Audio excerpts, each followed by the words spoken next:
cricket team better than those who do. But no one is going to let you do that.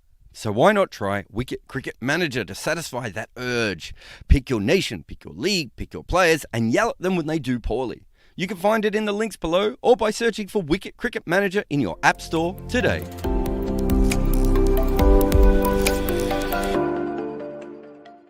If you're enjoying these live chats, our main channel has even more World Cup videos looking at the greatest performances, the quirkiest stats, and the epic tales of World Cup cricket.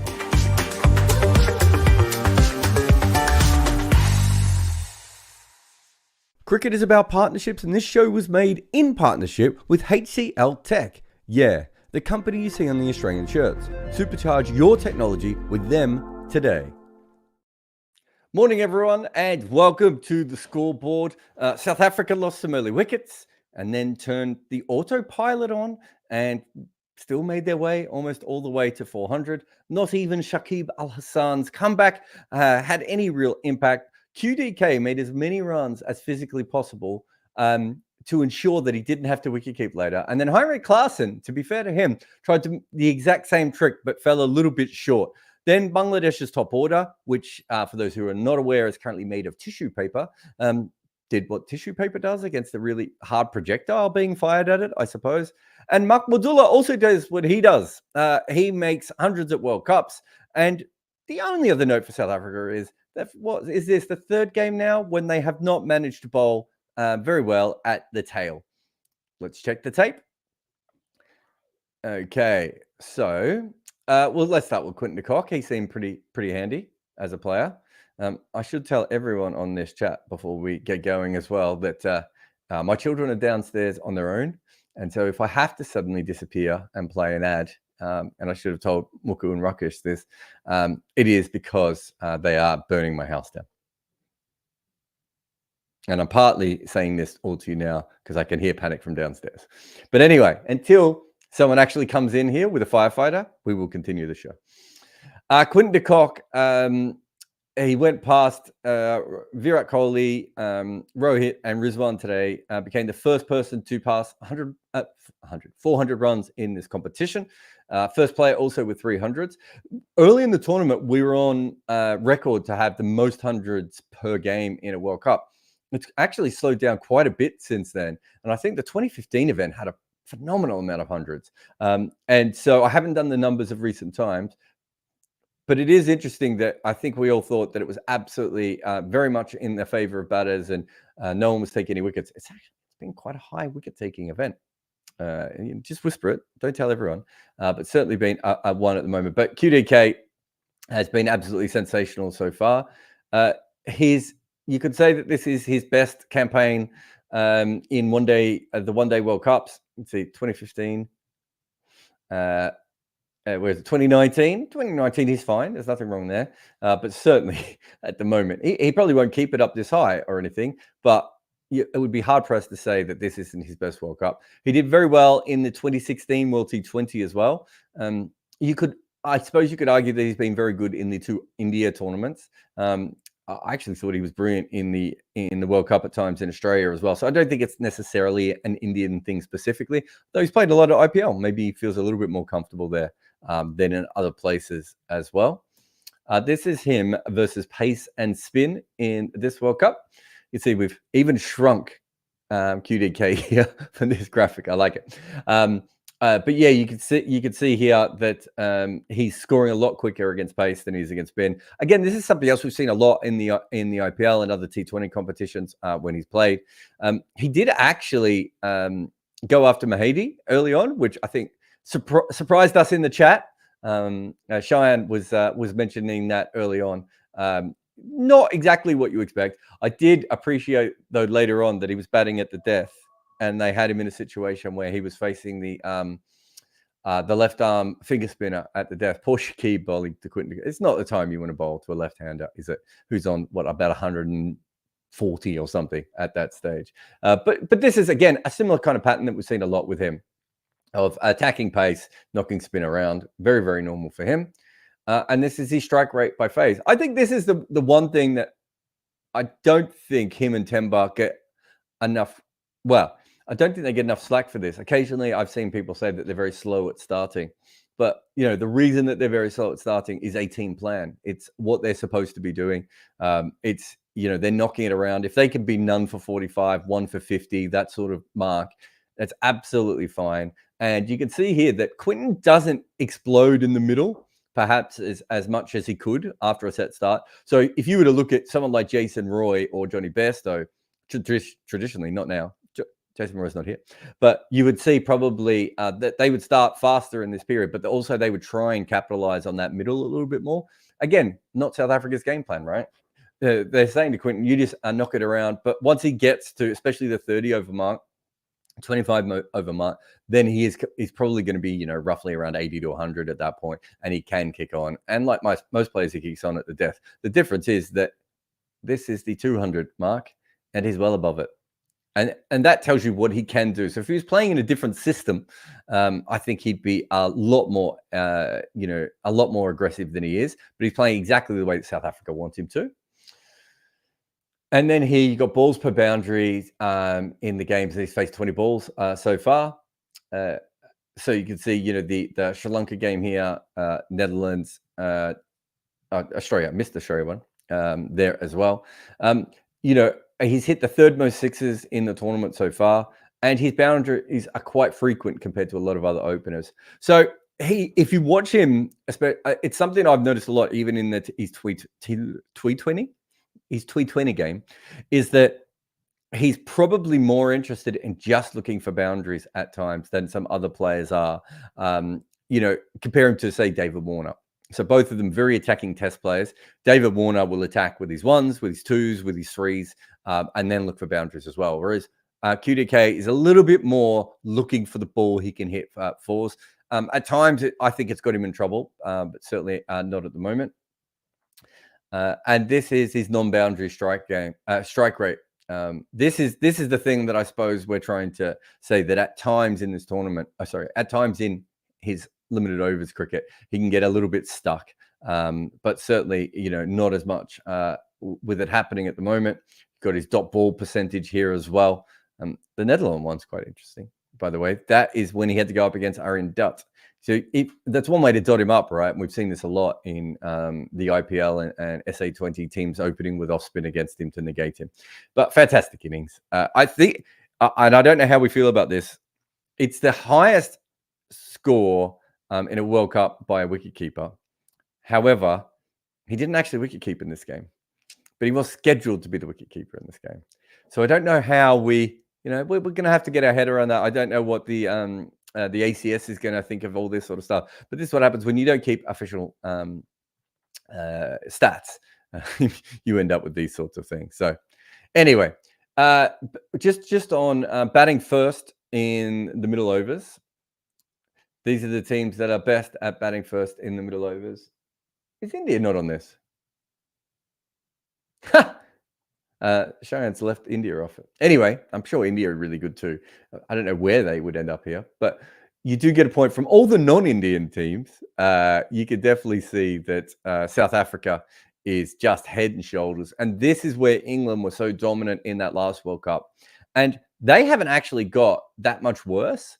And this is, I'm assuming this is between the cycles. Looking at these teams, but they haven't got all that much worse in this World Cup. In this cycle, because they're still averaging around 50 at more than a run a ball. It's just that the other teams have just gone absolutely ballistic around them. And so a lot of those teams have looked at what England were doing and taking it to another level. But, I've been running about for a long time that sort of Rassie, Markram, Klaasen, David Miller core. It's just absolutely exceptional. And I think you look at that here, this is just a number that shouldn't exist. You shouldn't be scoring at more than a run a ball, well over a run a ball, and still averaging the way that they've been able to do it. So absolutely huge from there. And this is there. And I think we've shown this in a couple of ways this tournament, because they keep playing the same way. There's not much we can do. South Africa aren't going to change until they bat second, apparently, but that's for another episode, of course. They started slow with a couple of early wickets today. They sped up in every 10 over block and then went for the kill at the death. Very, very similar to what we've seen from them over and over again. So this is them in the World Cup so far. So again, there's not a lot of difference between how they were today than any other game. The difference today, I suppose, is perhaps they lost a couple of wickets, and that could have slowed them down, and they didn't. But this is them in the cycle overall. So all the way through, we see that similar pattern of, conserving themselves at the top, starting to score very, very quickly in the middle, but also without losing any wickets. And then they make sure they go at the end. I think for them, and they probably got this from England again, is that really from that 35 over mark. And that's what India used to do as well, even in that previous cycle, is the 35 over mark is where they really want to start to go, especially when they've got wickets in hand. This is the 2019 World Cup, and the pattern is the same. The amount of runs is very different. You can see here that they're barely scoring over 4 and over, and really there's not a big step up here. So it wasn't like they were cashing in at the middle and they're scoring. So if I go back, so you can see this is 7.5. This is up around probably just under 6, and this is at 5. You can see a very, very big difference here. That is incredibly low. So they are doing exactly what they did before, but just faster. And I think that's absolutely it's incredible the way they've changed themselves. This is the previous cycle, so 2015 to 2019. And you can see there isn't really a big step up in the middle. And I'm pretty sure that AB de Villiers played in that period as well. So they actually had one of the most attacking middle overs players in the history of life, and still weren't cashing in. So you can really, you can really see that the massive difference that they've been able to do since then. And it's all credit to them because it's more or less similar players, right? They've, made slight changes, and some of those players have improved in that time, and some have hit form at the right time. Klaassen and Miller certainly in that way. Markram is developing. It's more or less the same players, and they've just gone absolutely ballistic with the way they've done. So, look, brilliant performance by them today. We could go into their death bowling, but I don't really know what to say about it other than the fact that they're kind of massively in front in these games. The Dutch one is the only one. Even the Dutch one, they were in front, although the game wasn't as close to being over. And then it all goes to hell, right? So the Dutch game was obviously very important, but the other two games, they'd already won them. So is it a real trend? I don't know. So we haven't put it here. Let's get on to Bangladesh. I want to get into the... this is the short ball, mate. I got that in the wrong order. Or if I go into the wrong thing. Oh, bounces, yeah. We've got this slightly wrong order, so everyone. But this is the short ball. So I think they talked about this on the TV, although I was only half listening because I was already looking it up, weirdly enough, because I'd seen a couple. This is the short ball average. So each team batting in the World Cup, teams have been bowling very short to them, and their batters are not handling it. And first I looked at back of the length as well. When I looked at back of the length, there's a couple of teams. I think Australia had a pretty poor record against back of the length also, which is an interesting one to have a look at because they're also just on their short ball averages. But it's the really short ones, I think, that they're causing Bangladesh their biggest issues so far. And you can see New Zealand, Sri Lanka, England, no problems there. You start to get to India, is an interesting one. I actually think this is the most interesting one on here, only because if you want to get these players out, is it possible that they're just not getting bounced enough? I don't know. I found that very, very interesting. But Bangladesh, that is so low, that average. They are really getting out. And if you go back to the 2019 World Cup, teams went very short against them at that time as well. And sometimes it worked, but they also won a game when the West Indies just kept bouncing them, and they kept getting hook shots away and the odd top edge away, and they won that game. So this is a thing that's been going on for a long time. The bigger issue I would have if I was working with Bangladesh is this is a World Cup in India. Now, it's fair to say that, there's a few teams here that don't have a spectacular average against a short ball. So perhaps when we look at it that way, there's been some pitch. There haven't been many pitches where the short ball hasn't been of some use, right? But again, it's still not a fast wicket. These are not bouncy pitches or anything like that. It's a concern that Bangladesh has struggled as much as they have.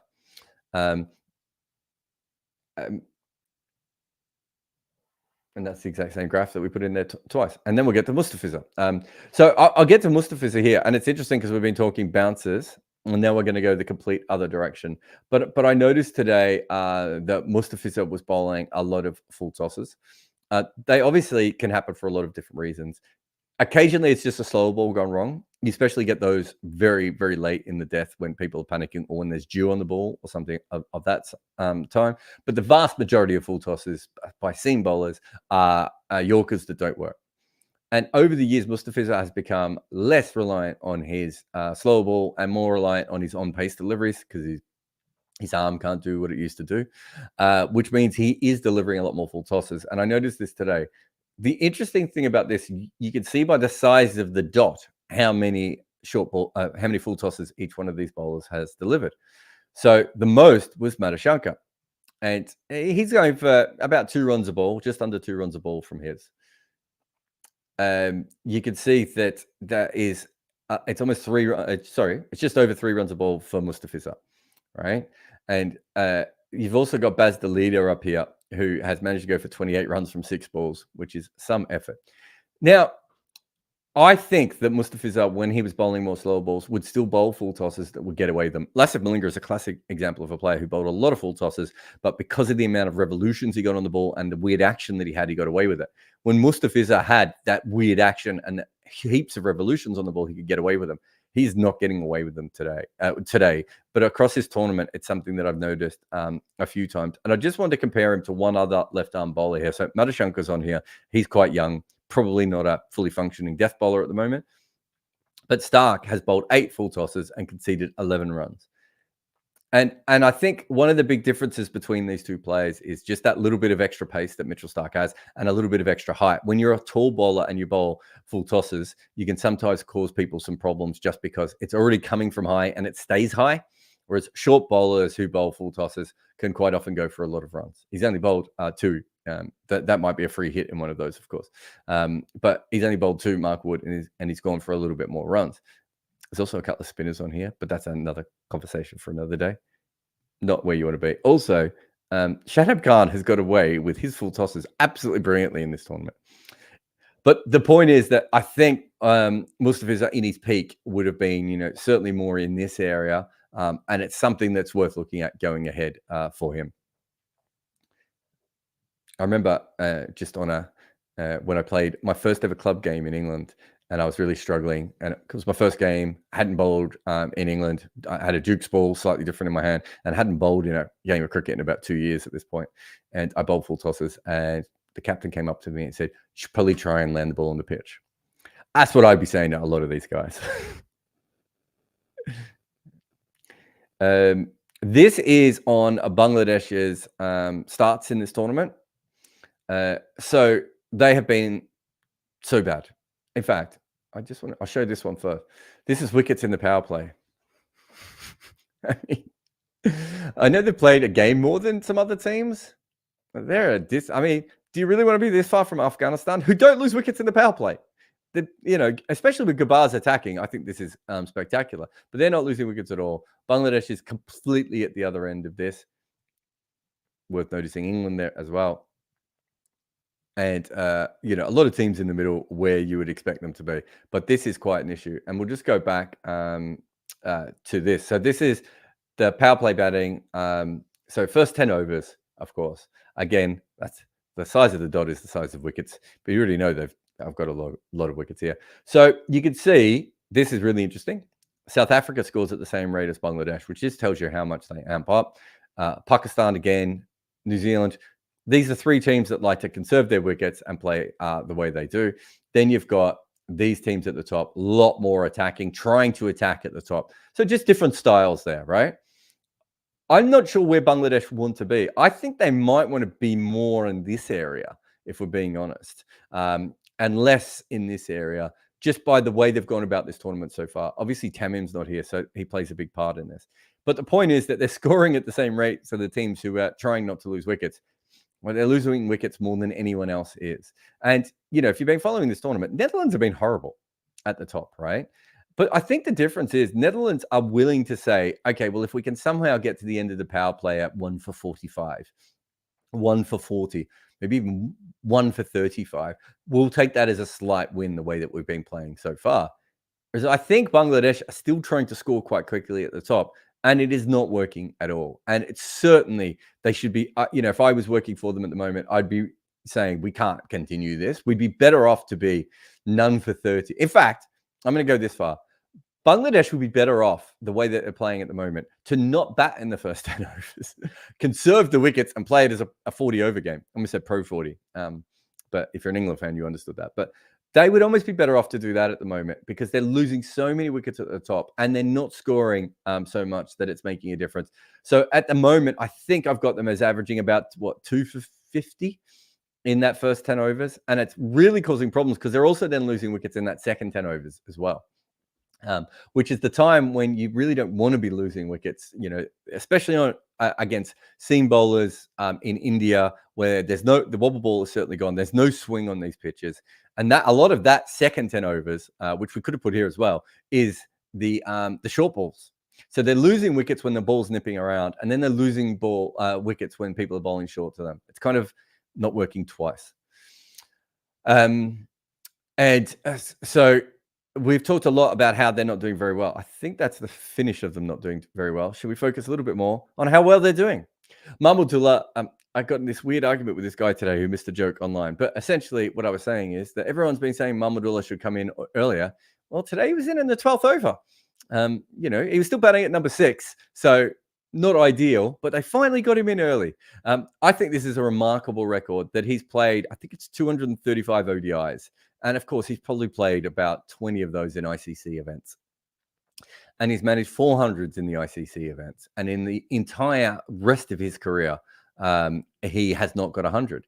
Now, he does bat lower down the order and everything else, but he batted lower down the order here. He batted at 6? He batted at 7, I think, when he made one of his...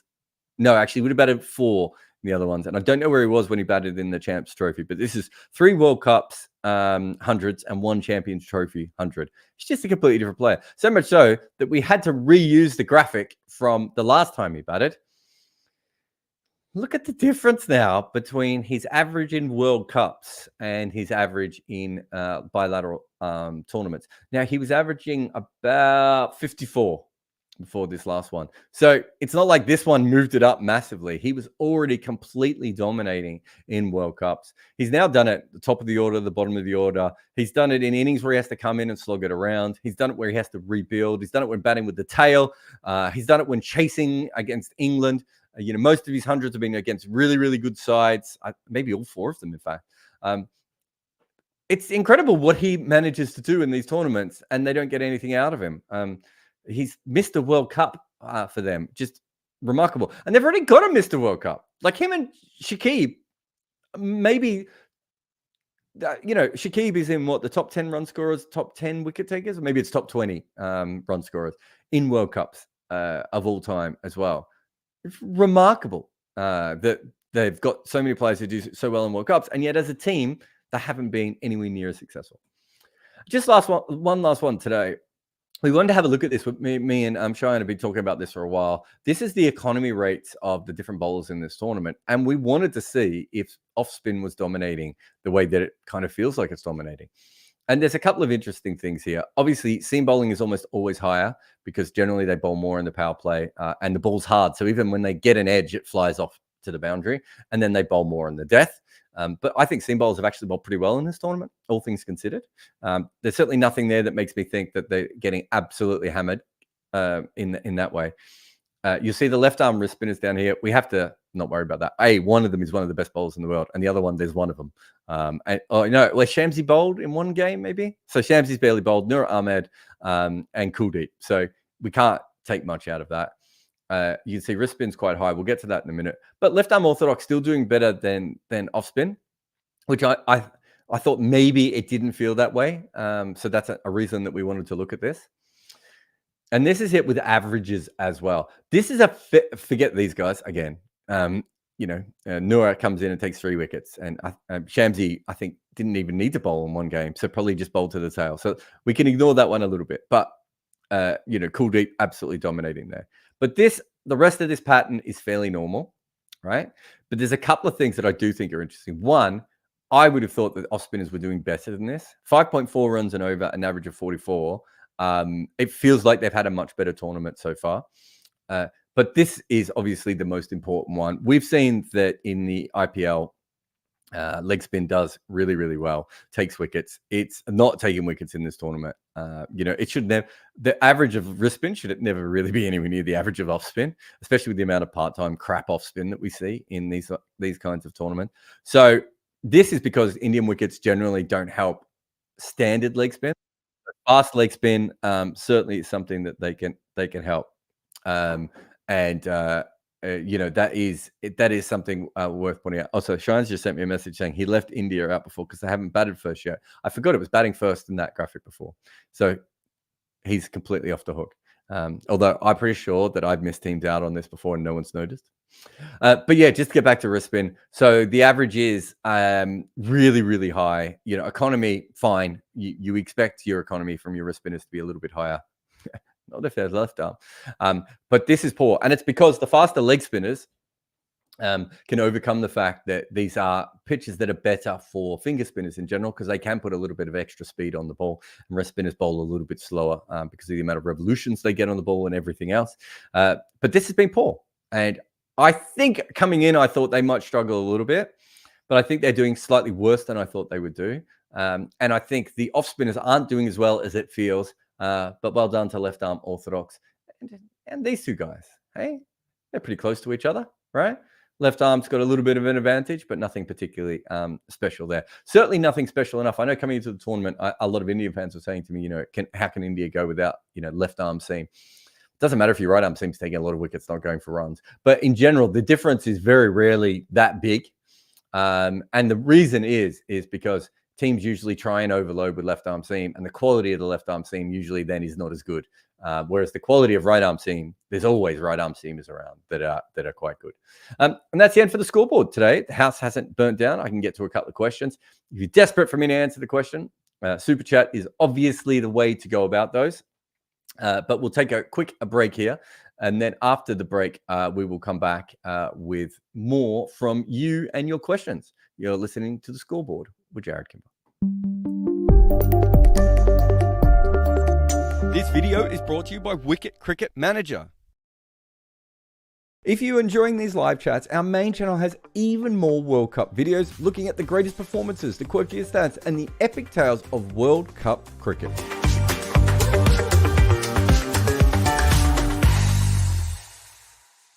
This show was made by HCLTech, a company that believes in partnerships so much you can read their name on the Australian shirt. This show leans in hard on data and technology, so we are proud to work with HCLTech, leaders in their field.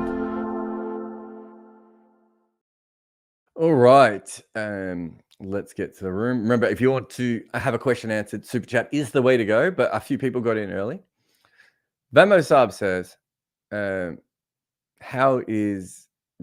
how good, I think he means, is Reza Hendricks? He hasn't gotten the opportunities, right? If he had gotten many more, like, say, Temba, where would he be at? This is really interesting because people keep telling me that Reza Hendricks is better than Temba Bavuma, right? And the opportunity thing there is really, really fascinating. I think Reza has played more ODIs than Temba, or is it practically the same amount?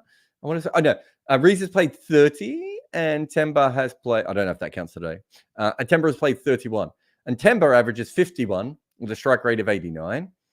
And Reza averages 30.2 with an average, with a strike rate of 80. What am I missing, guys? They're both limited players, and I think they both have strengths and weaknesses. But Reza Hendricks is not this phenomenal player. He looks pretty, but he's not this phenomenal player who's been hard done by. He's a 34-year-old player who is not as good as Rassi or QDK. He's maybe on Temba's level, but Temba in one-day cricket has done much better with the opportunities that he's had. I find it really, really interesting that it must be an aesthetics thing because I don't understand it. I know I've been watching him for a long time. I think he's a good player. He averages 33 in first-class cricket, Reza Hendricks. Like, what are people seeing that I'm not seeing? So compare that to Temba, who averages 37 in first-class cricket, and that includes 56 test matches, right? I think that He's a very good backup player, Reza, and he's kind of the ideal sort of player that you want in your squad, especially if you bat the way they bat, right? Having him around is absolutely perfect. As I said, he could probably bat anywhere from 1 to 4. And he's very, very good in that position, but he's a limited player, and that's why he averages 33 in first class cricket. But he's good in T20 cricket at times. But again, he's not sensational. I think when he plays a really good innings, people get really excited. He averages 35 with a strike rate of 126. It's a good average, but it's not a good strike rate. If you compare that to Temba's strike rate is 124, and everyone tells me he goes too slow, right? To be fair, Temba doesn't average very much in T20 cricket. I'm not sure why he was ever around the T20 side, as I've been happy to point out. But in one-day cricket, I think Temba is the better player and has proven that, and is the better player in first-class cricket as well. It's very interesting that this keeps coming up. DM says, why is cricket so poor at producing highlights? I can find an hour-long video of every try at the Rugby World Cup on YouTube right now, but never the cricket equivalent of every 6 wicket. It's pathetic. They have the ability, if they wanted to have every ball available for fans, and if they wanted to, they could charge for it as well. Like on the NBA app, I pay for the ability to watch every offensive possession or every defensive possession without the point guard bringing the ball up the court, or without watching someone shoot free throws all the time. Other sports do really, really similar things. I have complained to 2 boards about this. They can do it at a touch of the button. Most of them have software that allows them to do this. And occasionally we will see 100 where they'll put these highlights up online. I think at the end of every game, that should be accessible, is to watch every ball back in fast motion. I think it takes about, 10 or 15 minutes to watch 90 overs worth of cricket from a test match. So I'm assuming one day, I've never done it with one days, but it's not long. It would take pressing a button to be able to do this. Quinton de Kock's 100. I want to go back and I want to watch every ball of it. Why is this not available in cricket? It is pathetic, right? And then the highlights packages, half the time, I swear, the ECB do my head in with this. So much of the highlights packages from the ECB would be players walking out onto the field. Why? Some of the other boards are slightly better with their highlights packages. But there's still like 5 and 6 minutes of highlights that there's a lot of ball running to the rope, right? Fine. If you want a pure highlights package, that works, and I understand it. But a lot of people don't want to see that. They actually want to see how this team bowled to this person and how he faced each individual delivery. There's so much more that you can show in highlights packages. And no, it's pathetic. It's ridiculous. Every now and again, like, a cricket ball will win some like online award for some digital thing. And I'm like, who are the people giving out these awards? They're terrible. The coverage of cricket by cricket boards is absolutely terrible. And I would certainly include the ICC in that. For instance, the ICC isn't putting anything on YouTube. Now, I'm sure it's because they got a partnership with Facebook, right? That would be my guess. But I'm positive that's probably, or at least part of the reason. It's YouTube. It's where your fans are going to go. Pathetic. Absolutely pathetic. I hate the way cricket is promoted by cricket boards. Cricket boards are just, it's disgusting. They treat it like they don't like cricket.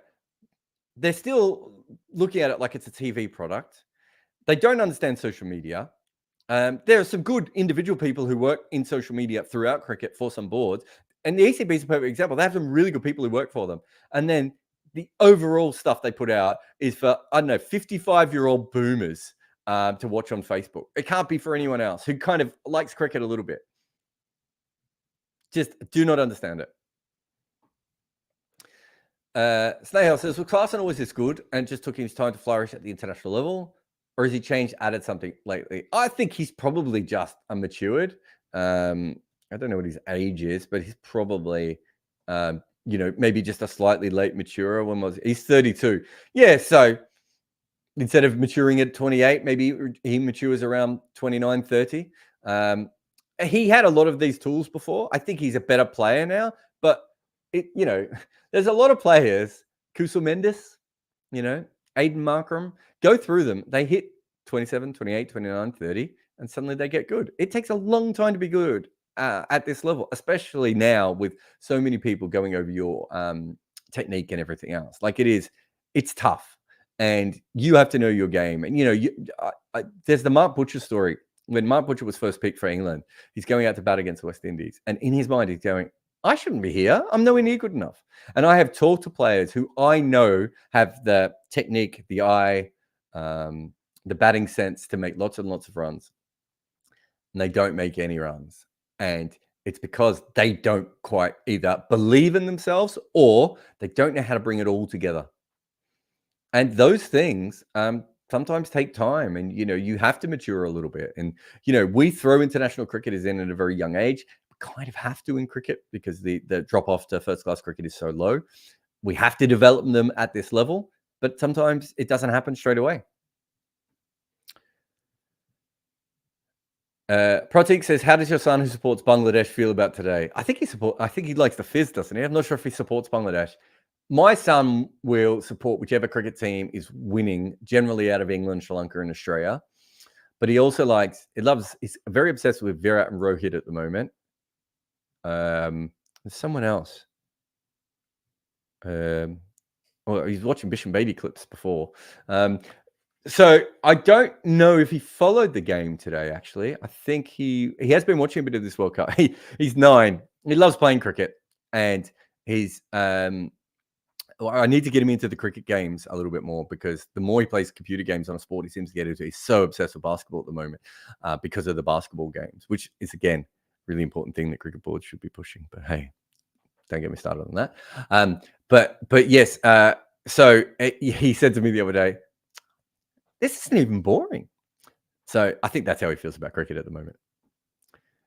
Jim says, and thank you for the super chat, Jim. And anyone who has, I think he's the only one today, the only super chatter. He says, "South Africa now good. What's this feeling? How bad are they going to choke in the finals?" I don't think it's a case of them choking. Are they good? Yes. I said they were the value bet beforehand.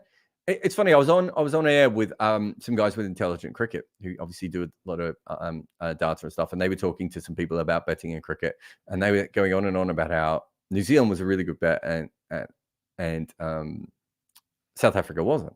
And I was like, I thought that was a really weird thing for a data person to say. It's fine to say New Zealand's a really good World Cup team, and I think we now have enough reasons why they are a really good World Cup team. Their batters quite often make par and slightly above par, and their new ball bowling takes a lot of wickets. It makes sense that they're a good team overall. Just those two things alone should keep you in a lot of tournaments, even if your overall form is, maybe not as strong. But you looked at South Africa and you're like, they're carrying 5 bowlers here because of how well they're batting. Their batting is, we showed on one of the charts before, the middle overs is absolutely like nothing we've ever seen before. It's remarkable the amount of runs that they are scoring in that point. They've been absolutely brilliant. And so you've got batters doing things that no one, that no one's ever sort of done on the level that they've done it before. And 5 frontline bowlers. Like, they haven't used Markram yet. I don't think they've used a 6th bowler. He would be the only one, wouldn't he? So I think that's right. And that tells you just how well they are going in this tournament. And they've also had Kotsia, Shamsi, now Lizard Williams. So they're even rotating their bowlers, and even the other bowlers are coming in and doing the jobs. They're a fantastic team. The biggest problem, Jim, is can they do everything they're doing when batting second? They've lost 1 game batting second against the Netherlands.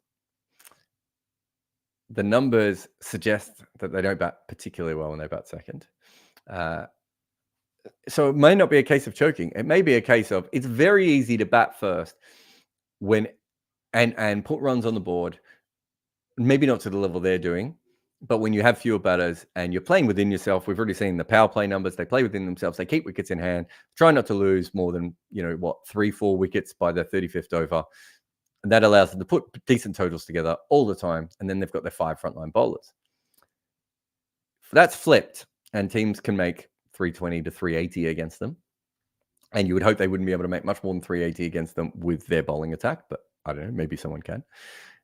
If these teams are making 320 to 380 and they don't bat as well in the second innings and they lose a couple of wickets like they did today, Does that mean they bat too slow? Does that mean they try and catch up too quickly? One of the things I like about them is they wait for the right balls and they play to their own strengths when they're batting first. Can they do all that second? It's a very, very interesting question. I do not have the answer to it. Kanish says, since Warner's much better at rotating the strike against spin, shouldn't he play at 3 and 4 instead of Head and Marsh? If you were creating a cricket team with no egos and where personal bias didn't play a part, Kanish, you would definitely do this. As a person, as I've said before, who moved Warner to number 4. Actually, I didn't. Coaching staff did, but I was involved in the conversations. He didn't want to bat there, and he doesn't want to bat there. He sees himself as an opener. He believes he's an opener in a way that Head and Marsh do not. So yes, it makes sense from a tactical point of view. At the moment, they only have 2 players making any runs. Do you really want to upset one of them by making that choice? Maybe you do, right? I don't know. It's a fair conversation to have, and we've certainly heard those things before. We have seen a World Cup, of course, where they did move Warner down the order and it went horribly wrong for them. It's interesting. I think if Warner can bat on, it probably doesn't matter as much from that perspective. And if he'd prefer to start at the top, I'd do that. Marsh can bat at 3. I don't think, they were grooming Marsh to bat at 3. So I assume they still think he can bat at 3, or perhaps they will try Head at 3 in that way. But you make a valid point. I'm just not sure they're going to make any changes. I'll take a quick break here and I'll see if there's anything else in the chat. But thank you to everyone for your support. And we will be here every single day. So like, subscribe, comment, share, do all the good things. Support us on Patreon. Join for exclusive perks like AMAs, live calls with me, and a vibrant Discord community. Enjoy ad-free content, early podcast episodes, and access to my emailer, plus behind-the-scenes stuff. We've built our channel on Patreon support, so a huge thanks to everyone who has helped. If you like these live chats, head over to our main channel where we have all sorts of video on this World Cup. There'll be several every week with all the latest trends, stories, and incredible historical content.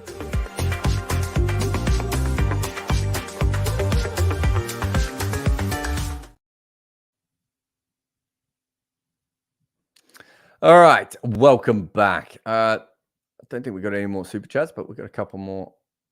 Wait a minute. Didn't I just... Oh, that's so annoying. Where did they go?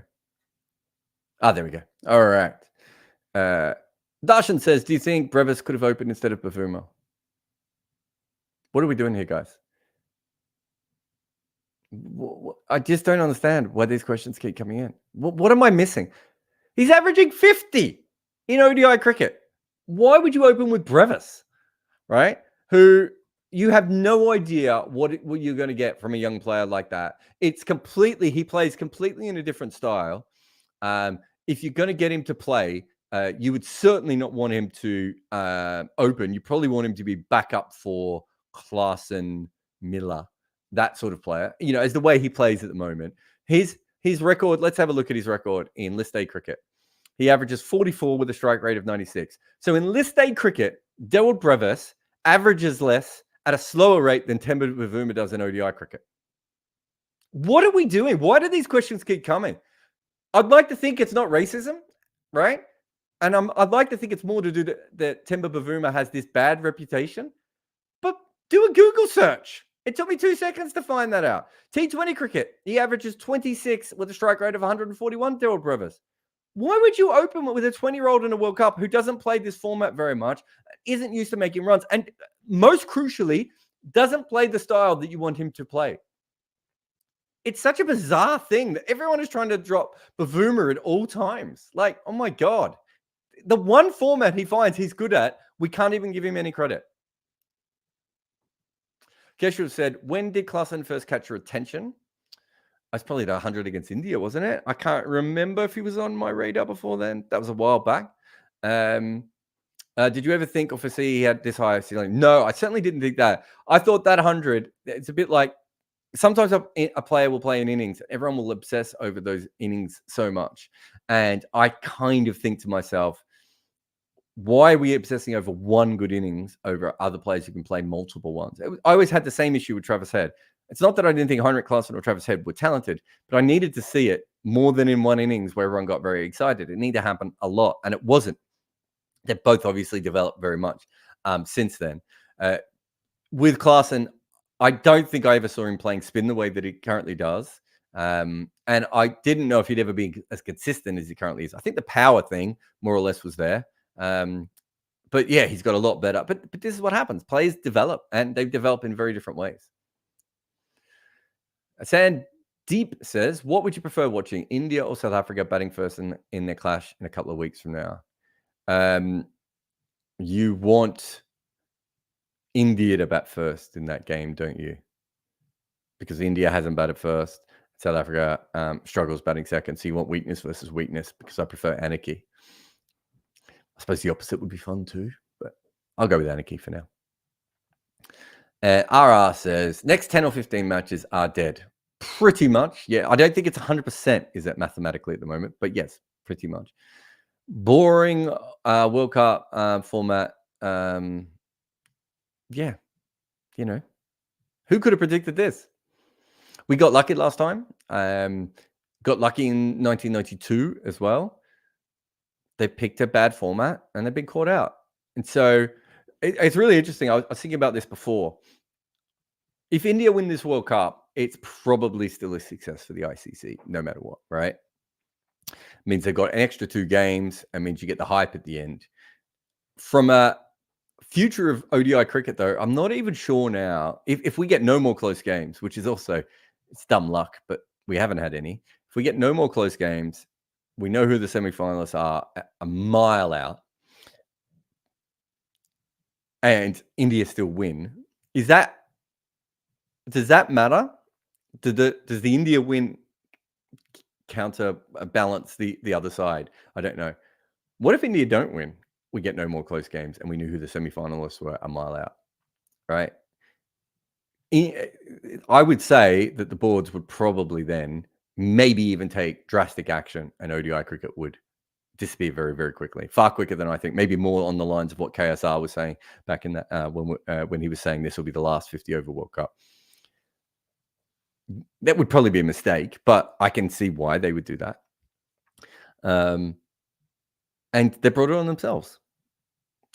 Came up with a stupid format they didn't need to use. It had some relevance or some sense behind it in 1992. Doesn't have any sense behind it now. They didn't need to use it. Plenty of other formats that they could have gone with. You know, we had in 87, maybe 83, we had round robins where you played teams twice. I always thought was a really interesting one. Put India and Pakistan in the same round robin, early round robin as each other, and they could play each other twice. You can make more money, right? It's so weird, and it's still a round robin. You still assume that the best teams are going to get to the top. There are just other ways of doing this that I think make more sense. Not to mention we could have more teams in the World Cup. They've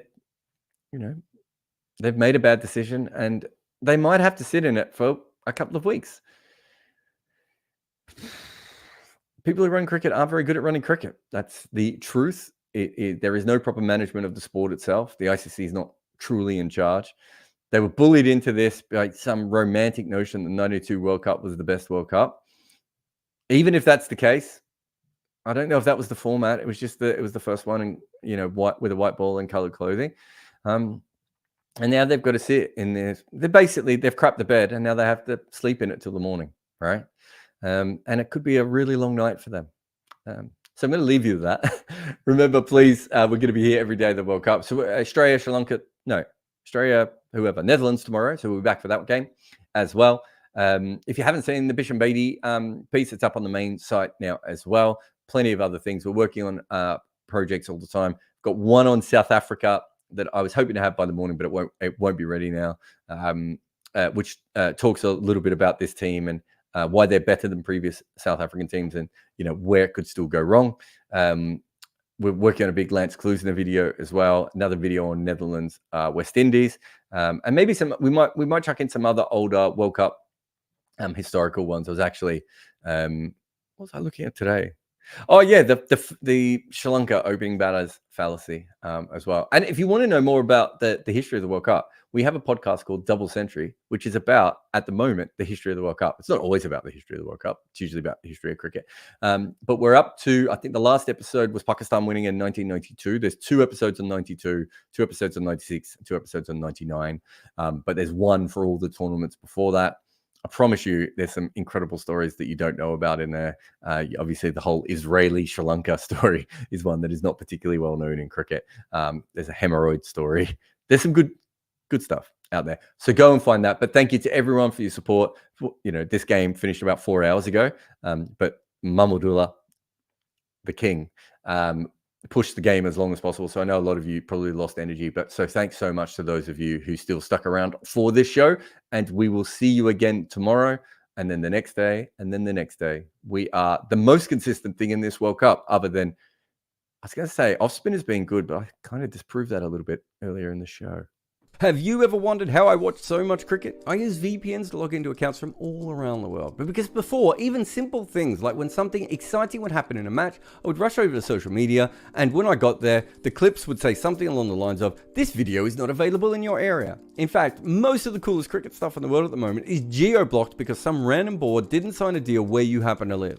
If you're a hardcore cricket nerd, the only way is to have a VPN, and we suggest Surfshark. They will give you the speed of your favorite quick bowler. They're as inventive as a T20 batter after a bunch of dot balls, and they're as secure as a specialist wicketkeeper with the softest hands in the world. And guess what? The kind folks at Surfshark are going to give you a deal. Enter the promo code Kimber for an extra 3 months free at surfshark.deals/Kimber. There are probably other things that Surfshark can help you with, like data and identity theft and traceability and intrusive advertising. But for us, it is our best weapon against the evil cricket geo-block.